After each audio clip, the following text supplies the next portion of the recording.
Hello. Thanks for being here. I haven't been here for a while to see you, a couple years anyway, something like that.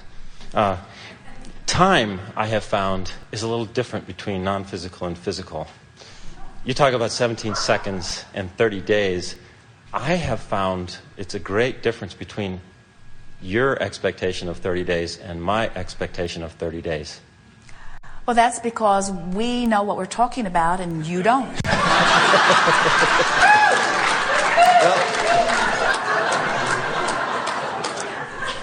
We're having fun with it. We're not misunderstanding your linear time. In other words, we're not misunderstanding how long something takes. It is that it is our expectation for you to find that pure vibration. And so what you're really saying is, it's harder, Abraham, than I want it to be to get into the vibration of allowing. Because how long something takes is only as long as it takes for you to stop doing that thing you do that's not letting it happen.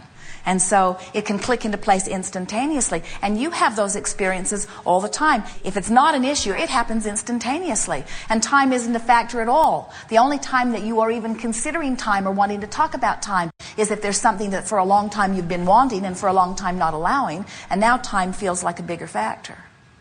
Oh, that's very true. I've been working with this allowing thing for a lot of years with you. And it seems like... I try to allow and allow and allow and allow, realizing that is the most important work of my own. And, 17 seconds goes by, and 34 seconds goes by, and 30 days goes by, and 60 days goes by, and I say, why am I not allowing this thing that I want in? And it's probably because I want it too much. It is because you are holding yourself in step one rather than allowing yourself to trust and let it go. In other words, you are working too hard at it and therefore activating the vibration where it is. What you are speaking here is so perfect. It is exactly the reason that we are beginning to speak so powerfully about this virtual reality.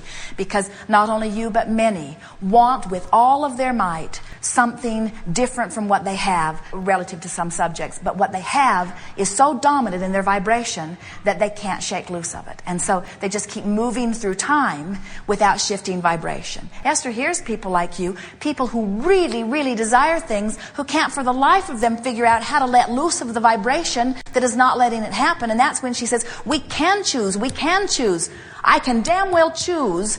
And we say, yes, you can, but you got to practice choosing. And you can't start with your issues, because if you start with your issues, you drag it right into virtual reality. And now virtual reality just becomes another process of practicing how you already feel.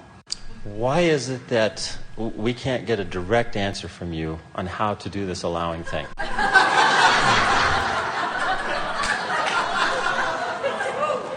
Because words don't teach. It is life experience that teaches. And even though we've been giving you a direct answer, you're not hearing it. It isn't that we're not answering you. It's sort of like our friend who was talking about the drugs. It's like they're getting the answers, they just can't translate them back into anything that they can relate to.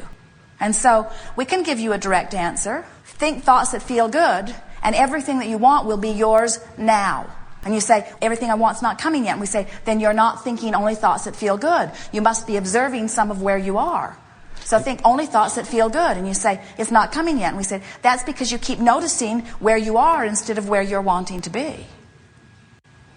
So virtual reality is the key.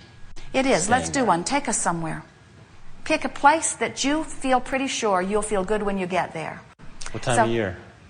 You get to choose everything. You're like the creator of this. So you choose the place, the time of year, the time of day, how the air feels, the temperature. Describe it to us. Okay. I'll go to Jamaica, January. The air is about 85 degrees. It's perfect. You don't feel like wearing any clothes. And the water's perfect, too. It's about 90 degrees. You can just get in there and enjoy the waves, body surf. Everything is great. The smell is good. The people are good. You see people walking along the beach. I'm in the water.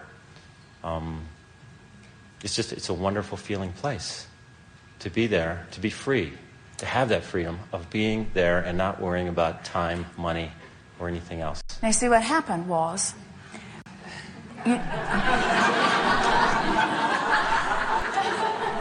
we must not have been direct enough in our answer.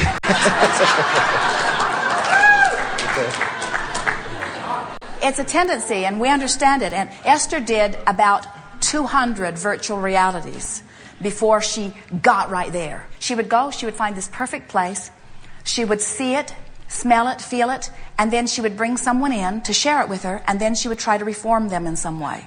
Or notice that they were trying to reform her in some way.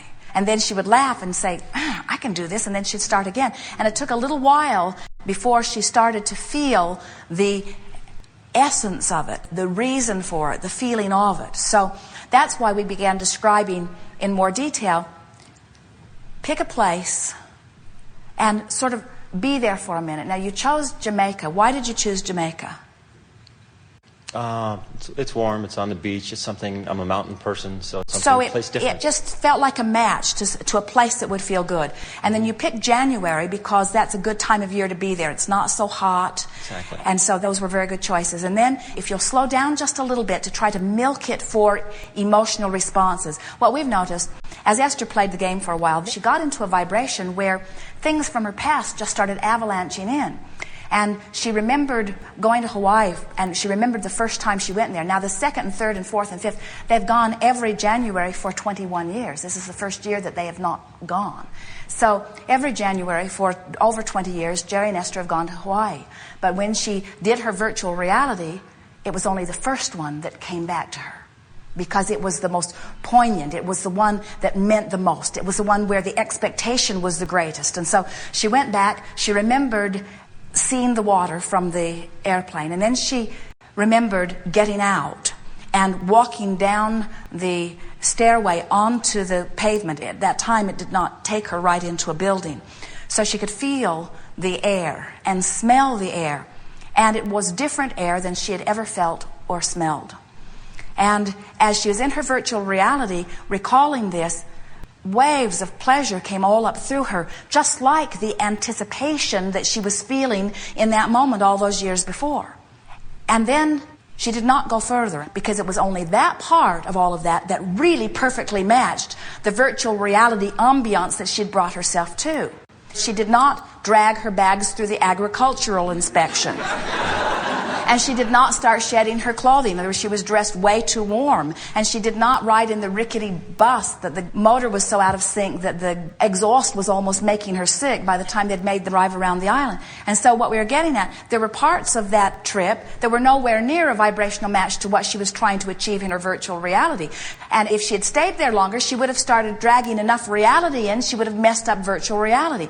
And we want to again reiterate that the reason for this virtual reality process is to show yourself that you can choose a vibration. It's not to show yourself that you can choose a vibration and hold it forever and ever and never deviate from it and never go back to step one. It's not to show yourself that you can be totally irrational and never face reality in any way. It's only to show yourself that you have the wherewithal to focus and achieve a vibration. And when you show yourself that, now you are on the path of deliberate creation, because that means if you can do that for 20 or 30 seconds, that you can maintain it long enough that law of attraction will activate something else within you, and then you can be like Esther has been on several of these long drives. She's maintained that connection for as long as an hour.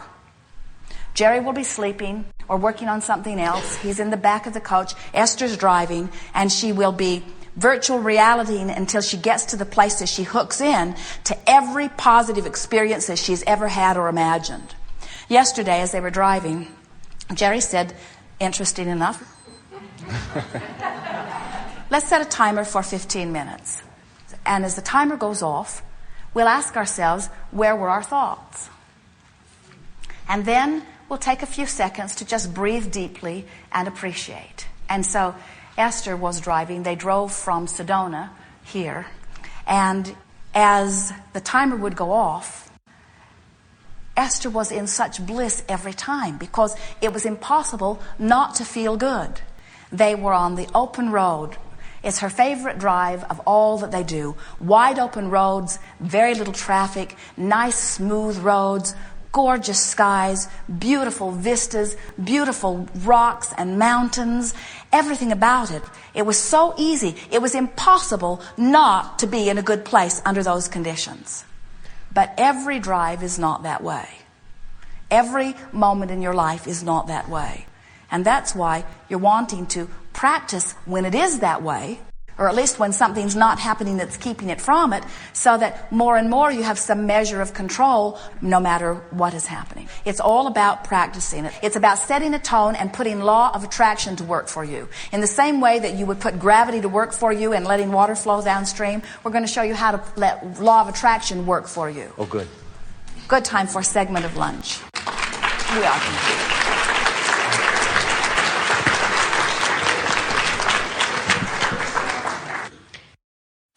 So you have it, don't you? You're understanding that you are the creator of your own experience. You're understanding that the universe is responding to you. Do you understand that every relationship that you have is your making? Do you understand that the way every person treats you is about your dominant vibration more than it is about their personality? Do you understand that if somebody is rude to you, you have evoked it? Do you understand that if somebody is kind to you, you have evoked it? Do you? It's big. Do you understand that nothing could be happening in your experience without your vibrational alignment? Do you think it's possible that you've established some vibrational patterns that served you at one time that don't serve you now? Do you think it's possible that it will ever be thus? Do you think it's possible that it's possible for you to change your vibration? Do you think it's possible for even the most uncomfortable of a relationship to be transformed to one that is comfortable? Do you think it is necessary, or do you think you can just attract other relationships? Some of both. In other words, sometimes it's easier to just attract otherwise, sometimes it's easier to transform, but always you are the one that is in charge. Jerry awakened from a dream, startled to realize that he had put every character in his dream. He gave them their personality. He gave them the words they spoke to him. He realized that in his dream, he was the creator of the dream. And we say, and so in your wake state also, you are the creator of what you are living. So when someone is unkind to you, it is because you got a vibration about that going on. So stop and laugh and say, you're helping me to be in step one.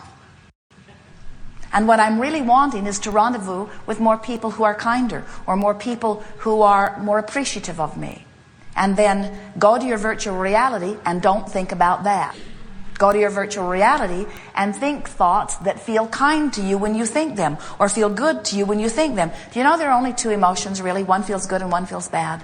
And we give them all kinds of other names, which sometimes only serves to confuse the issue. But if you are reaching for what feels good, and you are showing yourself that you can achieve it easily, before you know it, you will be one who says, everyone treats me so well.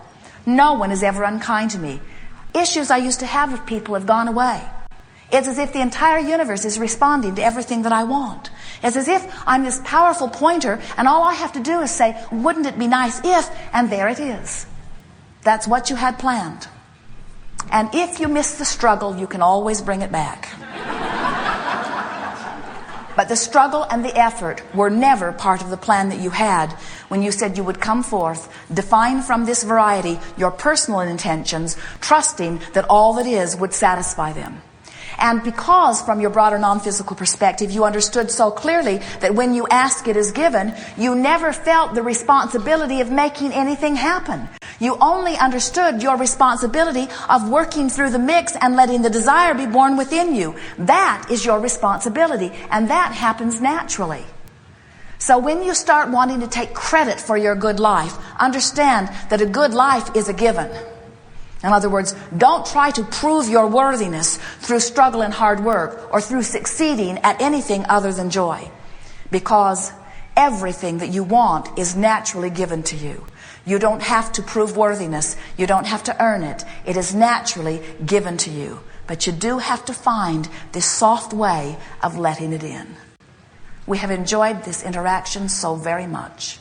It is wonderful to visit with those like you who are willing to share the nitty-gritty of your experience in order to help all that is express more purely into your time-space reality. There is great love here for you. We are complete.